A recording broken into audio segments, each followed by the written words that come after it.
भरत, तुम्ही असेच आमच्या सोबत जोडलेले राहा। याच्या संदर्भातले अधिक अपडेट्स आम्ही तुमच्याकडनं घेत राहू। तर नवी दिल्लीमधनं मोठी बातमी आहे। शिवसेना पक्ष आणि चिन्हाबाबत सुप्रीम कोर्टामध्ये सुनावणी सुरू आहे आणि उद्धव ठाकरे यांच्या गटाकडनं ज्येष्ठ वकील काँग्रेसचे नेते कपिल सिब्बल हे सुप्रीम कोर्टामध्ये बाजू मांडत आहेत। त्यांनी निवडणूक आयोगावरच हल्लाबोल चढवलेला आहे। निवडणूक आयोगाचं काम, या निवडणूक आयोगाने ज्या पद्धतीनं शिंदे यांच्या गटाला मान्यता दिली, चिन्ह दिलं, या निवडणूक आयोगांच्या संपूर्ण भूमिकेवरच कपिल सिब्बल सध्या कोर्टामध्ये आपला युक्तिवाद करत आहेत। तसंच चिन्हाबाबत सुद्धा आता सुनावणी सुरू आहे।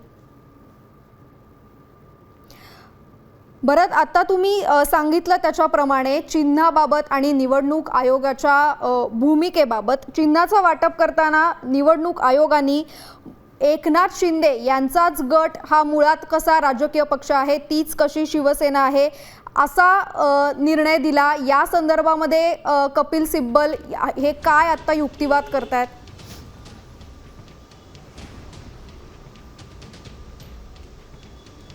सायली, खरं तर ज्या पद्धतीने या सगळ्या गोष्टी सुरू आहेत, सुप्रीम कोर्टामध्ये हा युक्तिवाद सुरू आहे, कपिल सिब्बल यांच्याकडून 2018ची घटना आणि निवडणूक आयोगाने दिलेला निर्णय, एकनाथ शिंदे यांनी घेतलेली भूमिका आणि ती भूमिका कशा पद्धतीने बेकायदेशीर आहे, याच सगळ्या भोवती त्यांचा सगळा युक्तिवाद सुरू असल्याचं आपल्याला पाहायला मिळतंय। त्यांच्याकडून सातत्यानं 2-3 मुद्द्यावरती युक्तिवाद करण्यात येतोय। त्यावरती त्यांच्याकडून जे काही महत्त्वाच्या 3 केसचा संदर्भ देण्यात येतोय। एक सादिक अली केसचा संदर्भ देण्यात येतोय, त्यानंतर त्यांनी समाजवादी पक्षातील केसचा संदर्भ दिला, त्यानंतर तिसरी राणा केसचा संदर्भ दिला। या केसच्या संदर्भाने जर आपण पाहिलं तर एकनाथ शिंदे यांची शिवसेना कशा पद्धतीने बेकायदेशीर आहे, निवडणूक आयोगाने त्यांना दिलेलं पक्ष आणि चिन्ह कशा पद्धतीने बेकायदेशीर आहे, खरं तर या सगळ्याच्या माध्यमातून नेमकं कपिल सिब्बल हे त्यांना काय बोलायचंय किंवा कशा पद्धतीने त्यांचा पहिला टप्पा असणार आहे हे स्पष्ट करत असल्याचं आपल्याला पाहायला मिळतंय। कपिल सिब्बल पहिल्या टप्प्यामध्ये एकनाथ शिंदे यांच्या शिवसेनेकडे असलेलं जे काही चिन्ह आहे, शिवसेना म्हणून त्यांच्याकडे जे नाव आहे आणि धनुष्यबाण चिन्ह आहे,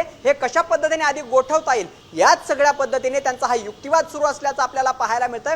म्हणजे टप्प्याटप्प्याने निवडणूक आयोगाची, एकनाथ शिंदे यांच्या शिवसेनेची कशा पद्धतीने कोंडी करायची याची रणनीती टप्प्याटप्प्यानुसार कपिल सिब्बल आखत असल्याचं सुद्धा त्यांच्या युक्तिवादातून दिसून येत आहे। सायली, भरत, याच्यावर एक प्रश्न असा उपस्थित होतो की एकनाथ शिंदे यांना कपिल सिब्बल यांनी युक्तिवाद करताना त्यांनी संधी साधूपणा असं केला असं म्हणाले। तसंच त्यांनी केलेलं जे कृत्य आहे ते मुळात लोकशाही विरोधी आहे असं सुद्धा घणाघात कपिल सिब्बल करतायत। तर एकनाथ शिंदे यांच्या राजकीय भूमिकेवरच हे आता प्रश्नचिन्ह आहे, याचे परिणाम काय होतील?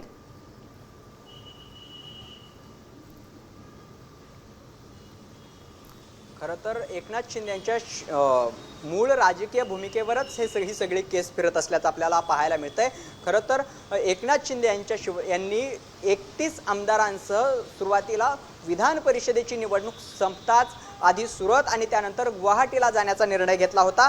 हाच मुद्दा जो आहे तो आता कपिल सिब्बल यांच्याकडून उपस्थित केला जातोय। खरं तर एकनाथ शिंदे यांनी घेतलेली भूमिका ही बेकायदेशीर असेल। एकनाथ शिंदे यांच्यासोबत 31 आमदारांनी घेतलेला निर्णय हा मूळ राजकीय पक्षाच्या व्यतिरिक्त राजकीय पक्षामध्ये फूट दर्शवणारा आणि आणखी एक महत्त्वाची गोष्ट म्हणजे एकनाथ शिंदे यांनी घेतलेला हा जो निर्णय आहे त्यामध्ये त्यांच्यासोबतच्या या सगळ्या 31 आमदारांनी पक्षाच्या विरोधात जाऊन अशा पद्धतीची घेतलेली भूमिका म्हणजे त्यांनी पक्ष सदस्यत्व सोडण्यासारखं आहे, अशा पद्धतीचा युक्तिवाद आधीच कपिल सिब्बल यांच्याकडून करण्यात आलेला आहे। आता जर अशाच पद्धतीने कपिल सिब्बल ही पक्षफूट, त्यानंतर एकनाथ शिंदे यांची भूमिका आणि या सगळ्याच गोष्टी जर बेकायदेशीर ठरवू शकले, निवडणूक आयोगाचा निर्णय बेकायदेशीर ठरवू शकले, तर एकनाथ शिंदे यांच्या राजकीय भविष्यावर मोठा प्रश्नचिन्ह उभं राहण्याची शक्यता आहे। खरं तर एकनाथ शिंदे यांनी ज्या मुद्द्यांच्या माध्यमातून युक्तिवाद केला होता ते म्हणजे राजकीय पक्षाची सदस्य संख्या 2/3पेक्षा जास्त सदस्यांचा आम्हाला पाठिंबा आहे असा युक्तिवाद एकनाथ शिंदे यांनी केला होता। त्यानंतर दुसरा महत्त्वाचा मुद्दा, विधिमंडळ पक्षातील सर्वाधिक सदस्य संख्या आमच्या बाजूने आहे, त्यामुळे आम्ही मूळ पक्ष आहोत, अशा पद्धतीचा युक्तिवाद त्यांनी केला होता। आणखी एक एकनाथ शिंदे यांच्या शिवसेनेकडे असलेल्या 2 जमेच्या बाजू होत्या, त्या म्हणजे तत्कालीन सुप्रीम कोर्टाने विधानसभा अध्यक्षांकडे जो काही निर्णय आहे तो विधानसभा अध्यक्षांना घेण्यासाठी सांगितलं होतं। तर निवडणूक आयोगाने सुद्धा त्यांच्या अधिकार क्षेत्रामध्ये या सगळ्याबाबत निर्णय घ्यावा अशा पद्धतीचा युक्तिवाद जो आहे त्यांच्याकडून करण्यात येत असल्याचं आपल्याला पाहायला मिळत होतं। आता जर अशा पद्धतीने या सगळ्या गोष्टी या सगळ्या घडामोडी जर घडत असतील तर एकनाथ शिंदेंची राजकीय कारकीर्द सध्या याच जर निर्णय त्यांच्या विरोधात गेला तर अंधकारमय झाल्याशिवाय राहणार नाही अशा पद्धतीचे एकंदरीत चित्र आहे।